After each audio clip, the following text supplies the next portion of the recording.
Gardevoir and Diantha are very strong. I would argue they are almost like a copy and paste of Red and Charizard, but Red and Charizard I would probably have to say is better than Gardevoir and Diantha just because they don't have any issues with like almost anything. So Gardevoir and Diantha, they have one weakness I would say, and that is the speed and the move gauge for them. Because with Moonblast being a 4 gauge move now, along with Dazzling Gleam being a 3 move gauge, and their speed being not too high, they're going to suffer a little bit on the speed department. Unless you get them to 3 out of 5, they're going to have a higher chance of getting a move gauge refresh for Moonblast. But if you only have them at 1 out of 5 or 2 out of 5, then you're only going to be able to pick up one Moonblast move gauge refresh, which is going to kind of suck that it's only a move gauge refresh 2. So the chances of you actually activating the refresh is going to be lower than if you were to pick up another refresh, of course. But 2 out of 5, they're still very good. So their stats when they are 20 out of 26 stars, 762 HP. Physical attack is irrelevant. Physical defense 217. Special attack 410. Special defense 171. And speed 294. And then when they Mega Evolve, their special attack jumps up to 491, which is very good. And then their special defense jumps up to 205. But the special defense can get even higher on their kit because of Time to Shine. Sharply raises the user's special attack and special defense, and if used by Mega Gardevoir, also charges the user's move gauge by 3. And if you have support on the team to increase the special attack as well, I would honestly use their trader move after you Mega Evolve just to sort of fix a little bit of the issues with the move gauges. So yeah, that's my little tip, or not tip, but advice there. Because it does work out better that way, personally, after me using Gardevoir. After Mega Evolving and then using the training move, it does help a little bit with solving the problem with the move gauge for Gardevoir. But if you don't have MP refresh on Time to Shine, then that's, like, after you use it twice, then you're sort of gonna be in a little bit of trouble there. But with support and increasing speed and everything, you should be fine. And then they got Dire Hit, so they're going to be self-sufficient with critical hits, and then Dazzling Gleam, a nice AoE attack, and then Moonblast being a very strong Fairy-type move. And with Hit the Gas 5, it just becomes even stronger, along with Dazzling Gleam, so they're very good. But when they're not Mega Evolved, they're going to have Mutually Assured, and that's going to be very good as well, because if they do end up becoming poisoned, burned, or paralyzed, they're going to be able to transfer those status conditions to the enemy too. So that's going to be very helpful. So if you're going up against a stage and then you get paralyzed before Mega Evolving, you're going to transfer that paralysis to the enemy, which is going to be nice. And then after you Mega Evolve, you're going to get stronger, and then you can get rid of the status condition because of Xerneas, because you're most likely going to run Xerneas with Gardevoir, because they're going to be a nice fairy combo. So after you Mega Evolve, get rid of the status condition, and then the enemy is going to have the same status condition as you once did. And then you can just destroy the enemy, so it's going to be a nice combo with Xerneas. But for their lucky skill, I also have Critical Strike 2 on them. And then for the theme skills, I don't have anything level up just yet, but I think I'm going to level up Fairy for the most part. Just because that's going to be the one that is mainly going to be active, along with Kalos, because of Professor Sycamore and Xerneas. But yeah, for the Sync move, or for the grid, I have Moonblast power-ups with Dazzling Gleam power-ups, along with some Sync move power-ups as well. And then we have Moonblast and Dazzling Gleam move gauge refresh. And then once you get them to 3 out of 5, you're going to be able to pick up another Moonblast move gauge refresh. But at 3 out of 5, it is mainly for Sync nuking. So if you're not worried about Sync nuking, then you can just keep them at 1 out of 5, and then you'll be good to go. But yeah, very strong Fairy type, so we're going to take a look at what they can do when they are super effective, and then we will go into a stage where they aren't super effective, and then we will take a look at their Sync move in the Legendary Arena Latias. So let's just get right into the battle and see what they can do. And this is the team that I'm going to be running them with. I think this will be a great team because we have Xerneas increasing our special defense, even though Gardevoir does increase their special defense anyways. But just Xerneas is a very good support anyways, so but yeah, Swan is here for a physical defense increase, and then Xerneas is actually really good too because he has move gauge acceleration, so that's going to be another fix to their move gauge problem, so that's going to be very good. So not Mega Evolved, they are going to be doing how much? I mean, well, I'm saying that now when we're not even about to attack, so I'm a little bit ahead of the game here. Okay, so this might actually knock out Metachan. But yeah, 3,500 damage pre-Mega Evolution. So that's actually very, very good. If this knocks out, I think it will. Oh, no, it doesn't. Oh, that's beautiful. Perfect, perfect, perfect. All right, nice. Now we get to see what Move Blast can do after we Mega Evolve. And 7,000 damage. That is insane. To be honest, this is actually my first time seeing what they can do when they are like super effective. Because right when I got them, I just went right into co-op and started doing all of my stuff there. So yeah, they are very strong, especially when they are super effective. Like, that's crazy. Yeah, I'm happy with them. They're good. So let's go quickly right back into the battle and see what they can do when they are super effective with Dazzling Gleam, because that's going to be their AoE. So it's going to be nice to see what they can do when they are super effective on their AoE as well. So let's just pop the move gauge acceleration, increase everything else. Like, honestly, I feel this is a great team for Gardevoir as well, because once we don't have the move gauge acceleration, we have Swanna here increasing our speed as well. So that's going to be great.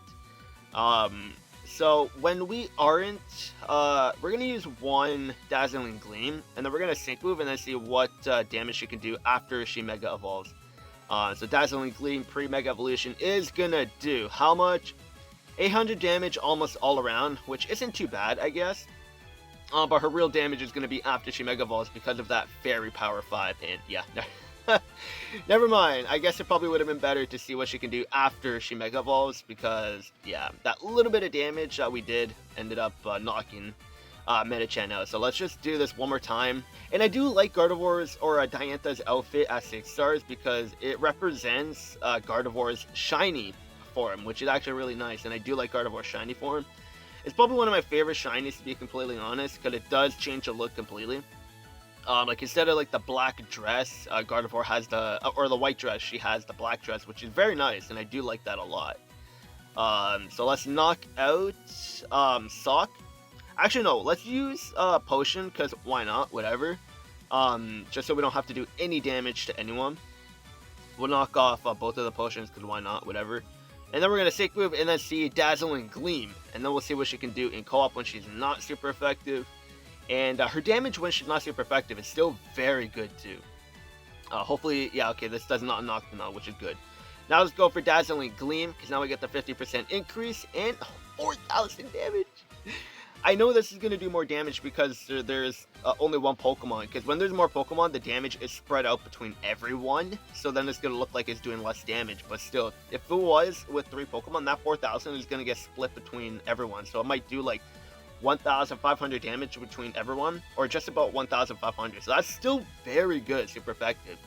Damn, yeah, Dazzling Gleam after Mega Evolution, like, they're very good. So now let's quickly go into co-op and see what they can do when they aren't super effective. So I'll see you guys in one sec. Alright, so for co-op, this is the team that I'm going to be running with. We're going to be bringing Elisa just so we can get to our Mega Evolution quickly, because in co-op, it's a little bit harder to get to your Sync Move fast, so having Elisa target us with Breathtaking is going to help us there. And I have our Eggmon there at level 1, just because it's annoying getting the Unity attack, so if we can get our Eggmon to die super quick, we don't have to worry about getting our Unity attack, because after using a Unity attack, it takes away from the damage that you could do with your actual Sync Pair. So for Showcase it, I'm probably going to be doing it like this from now on in co-op. Just so we can actually see all the damage done from the Sync Pair that we're actually showcasing. So, let's go into the battle and see what she can do. Even if we don't win, it's not like a big deal, even though we are going to win, because this is what I've been doing off camera too. Like, we're just seeing what she can do when she is super effective, or not super effective, sorry. Because 7,000 damage, super effective after Mega Evolution is very good, and it's the shiny. Oh no, I didn't mean to actually use the training move here. But yeah, I have my shiny little Squirtle there that's just dying on us. That's okay. But yeah, what I typically do in co-op though is save the 2 trainer moves after or until after we Mega Evolve, because we get the move gauge refreshes, which do help a lot. But if you get not move gauge refreshes, sorry, the trainer move gives us 3 move gauges, which is nice, and it could actually help out a lot too. So I use that after we Mega Evolve to help with the problems with the move gauges. So, but yeah, We're not doing too bad on Dazzling Gleam right now pre-Mega Evolution, like 500 damage or almost 600 damage pre-Mega, which isn't bad. So like after we Mega, it's going to do around 1000 damage. And not bad damage so far, honestly. It's pretty good. And if we get lucky with move gauges, yeah, see right here, like even if we did get paralyzed before Mega Evolution, it's not going to matter because they're not able to get paralyzed, so that's okay, that's okay. But yeah, the damage right there, pretty good. 4000 damage or so after Mega Evolution, not being super effective. That is good. I would definitely say that's good. Gardevoir is a powerhouse for sure, and let's go with Dazzling Gleam to knock both of these guys out and see the damage that she can do after Mega Evolution with Dazzling Gleam, not super effective. 2000 damage. Yeah, she's good. She's good. Even though they do decrease their special defense in the stage, like that would have done like what, maybe 1700 damage on Dazzling Gleam if they didn't decrease their special defense. So like, I mean, that's still good. That's still good, not super effective. Like that's really good. Because like 1700 damage, that's still quite a bit, especially on side Pokemon, because they tend to not have a lot of HP. So like that's a lot. That's good. I'm very happy with Gardevoir. She's a lot of fun. And I cannot wait to see what other Synchros they're going to have in the future. But like right now, Gardevoir and Diantha, they're awesome. They're awesome. I wouldn't say they're better than Red and Charizard, but like they're definitely, not definitely, but I would probably put them in the top 3 because like they're very, very strong. So let's do this one more time. Hopefully we don't get paralyzed. And I'm going to save our trainer move until after we Mega Evolve, and that's going to be a lot sooner this time around because we did get MP Refresh on Breathtaking, which is great. So after a couple more Moonblast or Dazzling Gleam, we will be able to Mega Evolve, which is going to be great. And we didn't get lucky with Move Gauge Refresh, which kind of does suck, but what can you do? Can't always get lucky there. There we go. Now we're going to be able to Mega Evolve after we use Dazzling Gleam. And yeah, I like doing this strategy a lot more, honestly, having a Eggmon just die on us, especially when the striker is self-sufficient, or any Pokemon is self-sufficient. Going into co-op is a lot more fun when you can actually use your Sync Period and not have to worry about Unity attacks, because sometimes Unity attacks come so quick, especially if you have strikers that have 4 move gauge. You're going to get that Unity attack so quick. So you're not going to be able to like see the full potential sometimes because it ends the match too quick. So I like doing it like this because it's more fun. But yeah, like almost 6,000 damage with a crit. Like look at that. That's crazy. That's insane. Gardevoir is crazy and I love this character. A lot of fun. 2,100 damage on Dazzling Gleam, or yeah, Dazzling Gleam. Yeah. I don't know why I thought it was Moonblast, but yeah, there we go. We got flinched, which kind of does suck, but that's okay. You know what? Oh no, okay, it's starting to flicker now, so it's gonna be like very soon, like maybe in the next 5 seconds, hopefully. Come on. Come on! Unflinch! Come on! Hey! Thank you! Okay, let's just finish up with Dazzling Gleam. There we go. Now it's 3,000 damage. Pretty good. Pretty good. Love this. I love this. So much fun. Yeah. This character is really good. Like, there's really not much to say about them. The only issue, again, like I would say, is the move gauge problem. Because, like, at 3 out of 5, you're going to have more of a chance of getting move gauge refreshes from Moonblast. So it's going to help a little bit in that way, but still, the speed is going to be a little bit of an issue, but not, like, anything too crazy. Like, the only thing that really does hurt is the Hit the Gas 5 because it increases Moonblast to 4 move gauge. But still, if you team her up properly, have Xerneas on the team for move gauge acceleration, and then have someone else on the team to increase your speed, you're not going to have much of an issue anyway. So, especially if you're playing single player, your speed, your move gauge is going to be just fine. But in co-op, she might suffer a little bit. So just beware of that if you do a lot of co-op. But overall, Gardevoir and Diantha, they're very good. They hit very hard on Moonblast when they're super effective, as you guys just saw. Almost 7,000, like just about 7,100 damage on Moonblast, super effective after Mega.